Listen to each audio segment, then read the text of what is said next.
see my baby. I already filmed part of this video, but I'm gonna just start over because I thought about the things that I was saying and I was just like, let me be more respectful. I was talking about the K-pop stuff that's been going on. It's a lot of shit that's been going on. My main question is, why did he leave for Enhypen? Why did he leave the group?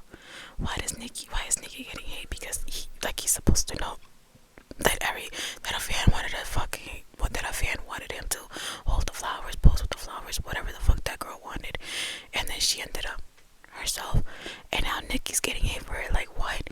Nicki don't know that girl. He don't owe that girl no sympathy. No, I'm sorry that I didn't do this and this. He don't owe her none of that. Like, rest in peace, that girl. But that was her decision. That was her making, and she got the hate because she had posted shit about other members. And by shit, I mean, oh, that's not the member that I wanted to hold what I wanted. And then she got like the little princess treatment. Anyways, girl, rest in peace. I ain't got nothing nice to say, so I'ma just shut up about that, and I'ma just say rest in peace to Lena, whatever her name is. To BTS, fuck the Grammys. Honestly, fuck the Grammys, cause what the fuck is the Grammys gonna do for you? Nothing. And okay, now, I'm gonna say this, but y'all know I'm hold it down for Stray Kids, but Stray Kids guys, like what's going on with y'all? Cause like BTS just said fuck the Grammys. We don't need an award to show, the Asian pop culture and all this other stuff. Why the fuck Stray Kids go ahead and nominate their music for the Grammys?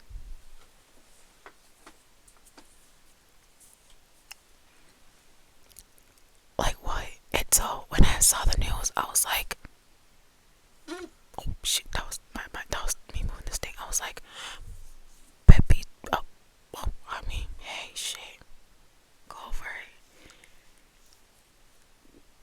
Go for it. They might win the award now that BTS isn't in it or anything, because, armies were 30 feet, 30 toes down for BTS, not 20, 30, or 40, well, 40, or 40, well, we are on our hands and our feet for BTS, so, I don't know.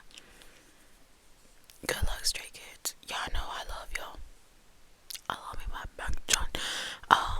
Who else can I talk about? And mind you, this is not me talking shit. This is me giving my honest opinion about everything, because like, okay, and I'm not going to talk shit about a dead person either, but at the same time, like, girl, you saw that hate coming a mile away, because like, you talked shit about the other members because another member had picked up the flowers that she wanted Nicki to pick up. How was Nicki supposed to know to pick up the flowers, and how is that other member supposed to know not to pick up the flowers? Like, you're making no sense. And then you posted it. You were so comfortable to post it and be like, I don't want that member to touch the flowers. I wanted this member. Oh, my baby's loving.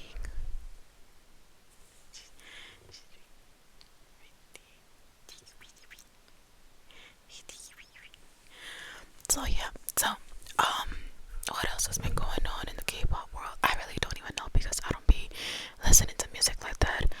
I know that ATEEZ, that album was good. I can't believe that girl got hate, because what the fuck? That girl went from doing dance covers to actually dancing with them, and y'all hating on her for what? Be supportive. Like, y'all are so miserable. Like, that fucking girl was just living her life happy as fuck, dancing with the group that she used to be like covering the dances for. Like, what the fuck? When I saw that, I was so happy, because I didn't know who the fuck she was. I was like, who the hell is that? I was like, oh, she's pretty, who the hell is that? And then people were like, oh, she went from doing dance covers to dancing with them, and now she thinks she all that. Fix your fucking attitude, bitch. Like, what the fuck is wrong with half of y'all? Like, y'all can't be happy for a girl, and this is how I know that y'all not girls, because y'all being mean to her because she's dancing with the group that she was doing dance covers for, and so she's a bitch and she's spoiled for that. Like, okay. Who else? What else? You know what? We can look it up. Let's look at some shit up and see what we can talk about. While we do this, I want to say thank you to everybody who subscribed. Like, I really do appreciate it. I might seem like I don't, or I'm being ungrateful or anything, but I promise you, I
Okay, why does everybody hate on her? Like, I get the hate train, but at the same time, like, leave the girl alone. Okay, so let me be honest.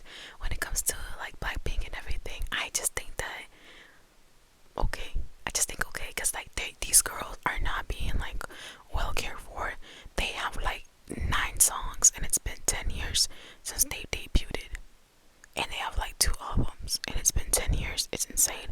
And then each one of them have like their own solo tracks, or like album. I don't know, but like people hate on Jennie for anything because there was like people, I guess it was like cosplaying as her and Taehyung, or maybe it really was them and they were dating or whatever. But like people just hate on her for no reason. Yeah, she's lazy, but like that would be me if I was a K-pop idol too. Be lazy as fuck and still get, you know, still get money. It says Blackpink was confirmed all 4 members will attend 10th anniversary fan event, but it was just before that they said that they not all of them were going to. It was selective ones that were going to.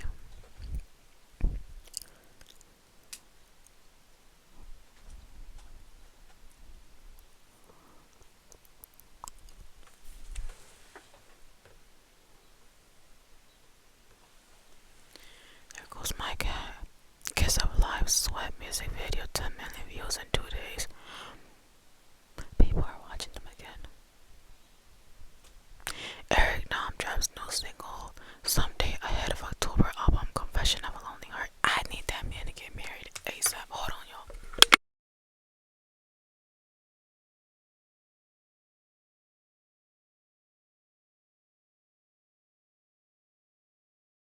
That man has been around since I was like 14, 15. I'm now 20, 28, almost 29, and he's still not married. Still not married, no relationship, no kids. Someone need to wipe him up.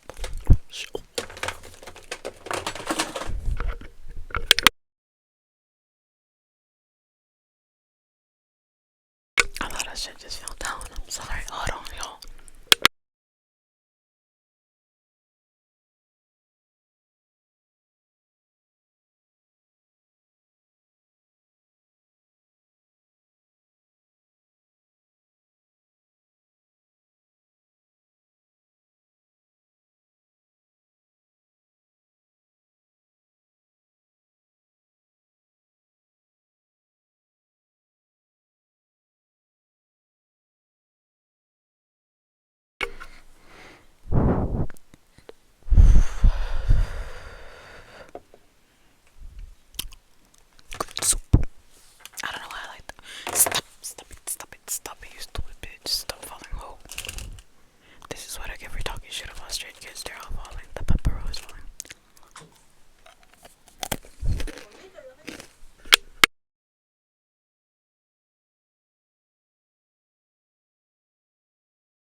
was like, yeah, I talked to my brother. He said that he was going to a party. She was like, oh, did you advise him not to drink or anything? And I was like, yeah, I told him if you're gonna drink, don't leave your drink just out open in a while because somebody might spike it or something. And she was like, you dumb bitch, you shouldn't have told him not to be drinking in the first place. I said he over there in Europe, he can drink if he wants to. Over here, he can't. I will beat his ass. And I was like, I can't tell that little boy, yeah, don't go drinking or anything over there. And he gonna be like, okay, and then still do it behind my back. How the fuck am I supposed to know? I don't have no camera on him. And then she was talking to me about my exes because tomorrow I'm meeting up. Because tomorrow my brother had asked me about my ex, right? And I was just like, yeah, we're done. Like, I'm good off him. Like, yeah, it's whatever. And then he brought up my first love. I'll call him Jay. My first love, Jay. And I was just like, funny that you mentioned him. I'm meeting up with him tomorrow. We're just having dinner. And he was just like, ooh, I like him for you. And I was like, I know, I miss him. And so yeah, so I'm gonna have like dinner with my first love with Jay. And my mom is like, you need to stop being a hoe because and I was just like, I'm being a hoe because I'm getting free food. Okay, then I'll be a whore. I don't care. And then I was just like, Mom, everyone has needs. Like, if I want to go out and have sex, I can go out and have sex. Like, I'm okay. And then she's like, oh, well, back in my day. And I'm like, yeah, that's your day, not my day. We on my day now, not your day, mommy. And so then she was just like, that's just nasty. And I was like, I brought so many dumbasses into this house, and I can't be a dumbass myself. The first dumbass that I brought, which is my first love, the one I'm meeting tomorrow, we ended up breaking up because he wanted to go drive trucks. What? And I would only see him like once or twice a month, and I was like, yeah, no, thank you. The second dumbass that I brought here, he had a whole, mind you, I didn't even bring here. My dad knew him because we worked together.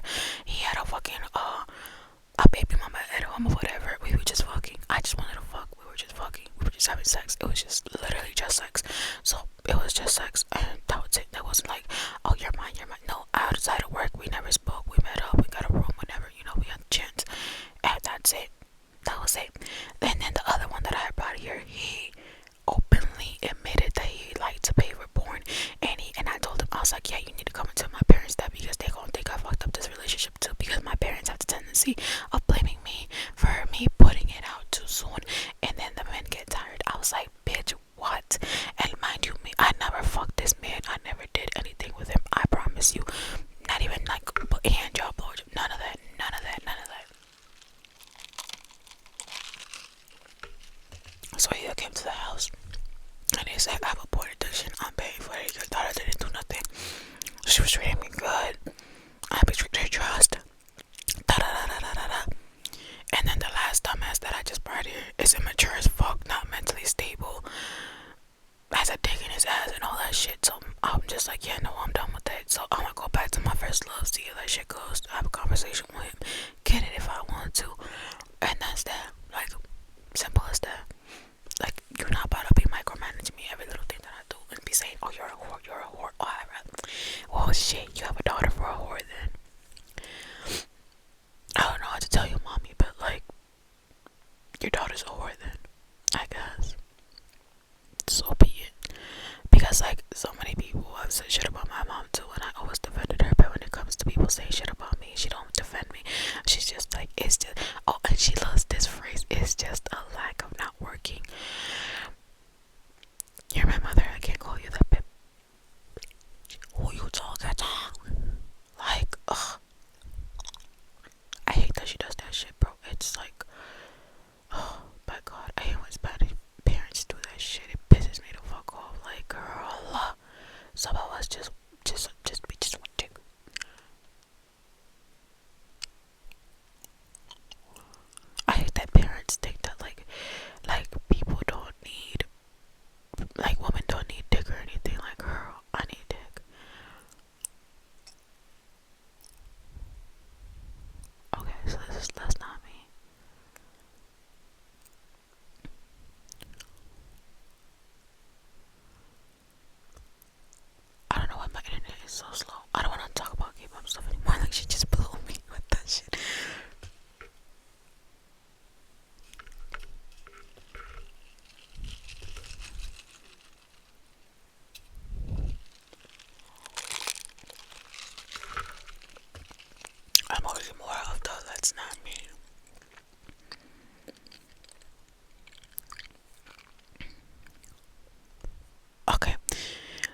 conserving heat and power until the next season.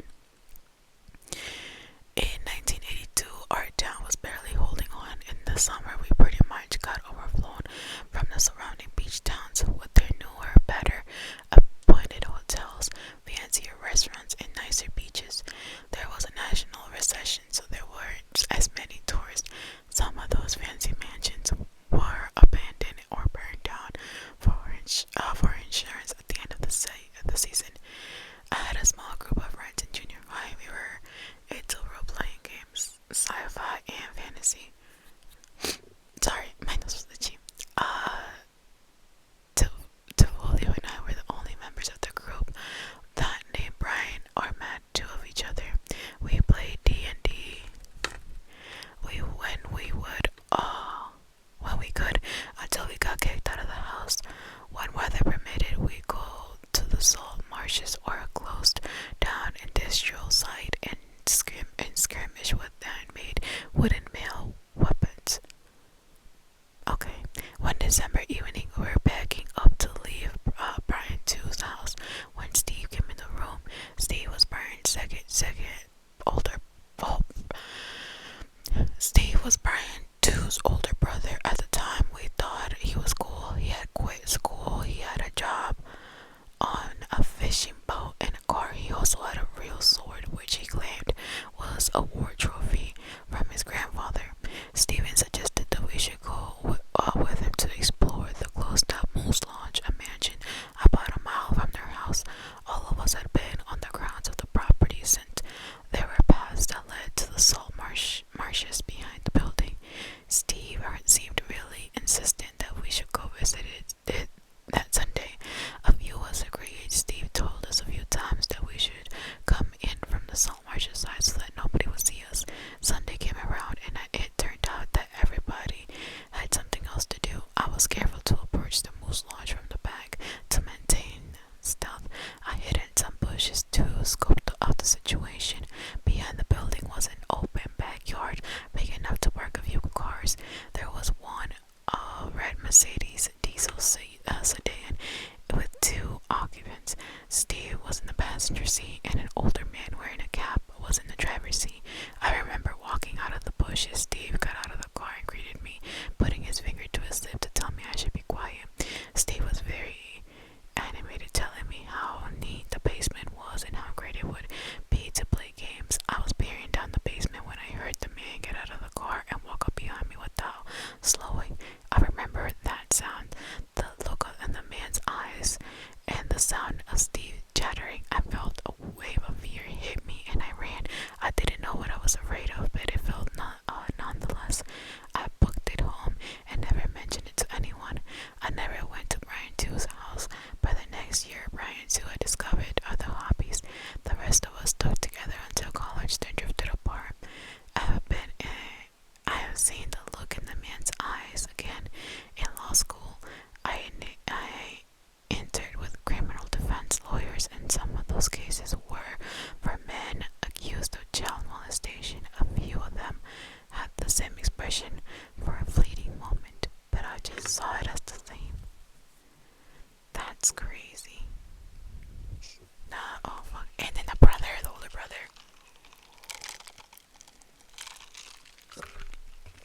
Oh no.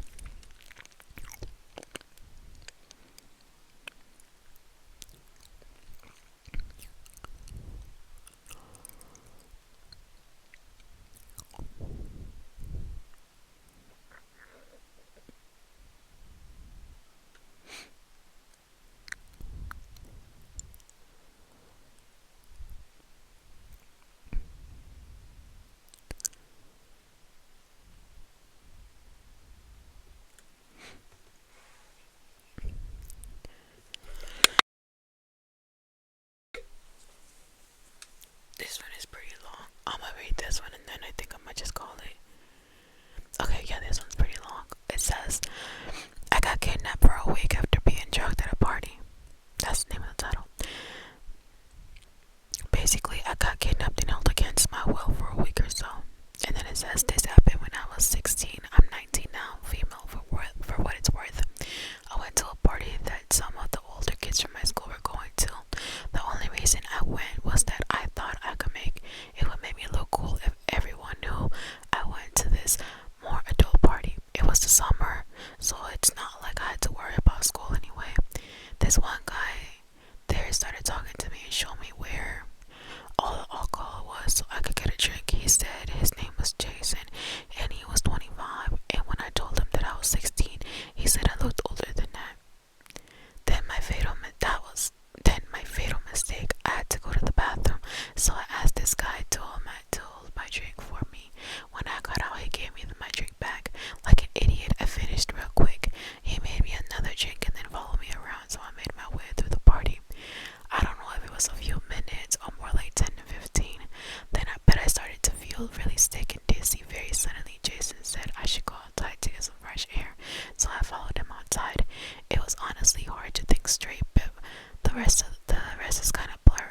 this is 4 hours ago. Oh my god.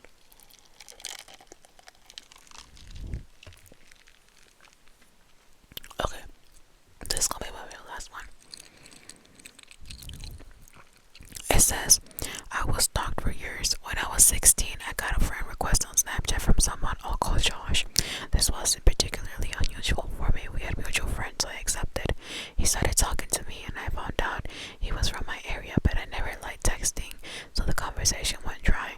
He would often want to know about me, but he just wants to find an obedient wife who would do anything for him. A few days later, he texted me to ask what I'm doing. I was getting ready for my part-time job and told him just that. I had never even said I had a job before, but he asked me to shout him something that is only solid in my area by my restaurant. I didn't think much of it until later. Days passed and we spoke on and off until one day he mentioned my full first name. I never liked my first name and only used it with legal documents and always used a nickname, especially on social media. I immediately asked how he knew my name, and he said he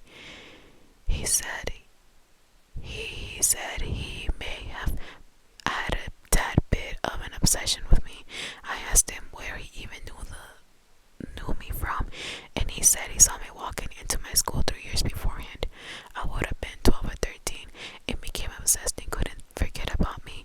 He ended up telling me that he found my address by following me home as I walked out of school, and he found my family's social medias. He was able to prove this by telling me the street I live on and my mother's full name. Oh hell no. I ended up telling my friend about this, and he tried to pry more information out of him. My friend told me to ask for more proof of information about this, but he ended up telling me that he had followed me for 3+ years, that he had known me and gave up just 2 weeks before finding my snap. I asked him for the proof, and he ended up describing a guy I had just dated that year. Then the exact color and pattern I had dyed my hair just a month before he added me. It was not a normal pattern, so the fact that he was able to describe it scared me. I asked him if he had ever seen me in person, and he said we had ran into each other multiple times. I just had never spoken to him, paid much mind. I asked where we ran into each other, and he described a situation where we ran into each other at a local grocery store one I used to work for, and that I was with the short Asian girl with long hair. That is a description of my best friend at the time. We would often go to the particular store after school to go get food and drinks before I started work. After all of this, he asked me if there was still a chance we would ever be together. I was very scared to say no because I had previously had an experience where a guy I knew would get aggressive or angry at me when I shut the idea of us ever having a life together, so I kept saying maybe. Not long after I was working when I saw the car Josh had sent me snaps in the parking lot of my workplace. I had memorized his license plate, and it was the exact one. I broke down and blocked him when I got home. However, I see a car that looks like his. My anxiety spikes. To this day, I'm terrified to leave my house. If I need to go anywhere, there has to be either one male who looks big or 2 people with me at all times. I haven't also been paranoid and constantly looking out over my shoulder all the time. I haven't had any updates since I blocked them, but the guy who started stalking me when I was 13, let's not meet again.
was ready just to stab him in his stomach.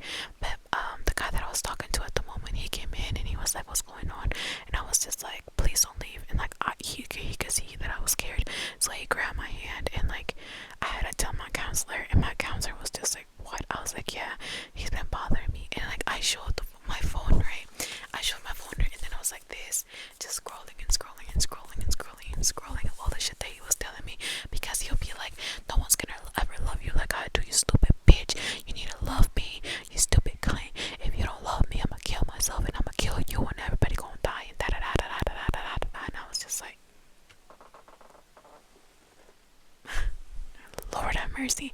But at the end, he ended up getting, I think he got suspended, and then his parents took him to a hospital to get better and everything. And then I saw him again. After that, I saw him again like 4 years after I saw him, and I still remember him because he scared me that day. And like we ran into each other at a grocery store. Mind you, the grocery store is not close to my house, so he might think I live around, but I don't. I live like 2 hours away. It's just an H mart that I like to go to. So I was there, and he was like, "I'm really sorry about what happened in middle school. It was just me being crazy and obsessive and da da da da da da da da da da da." And he just kept going on about it, and I was like, "It's okay, it's okay. I forgive you, I forgive you." And yeah, like yeah, I'm happy he got the help that he needed, because he told me he went to like a mental hospital, and like he got the help, and he got to like fix what was like messing him up, but like hands with his family issues and stuff.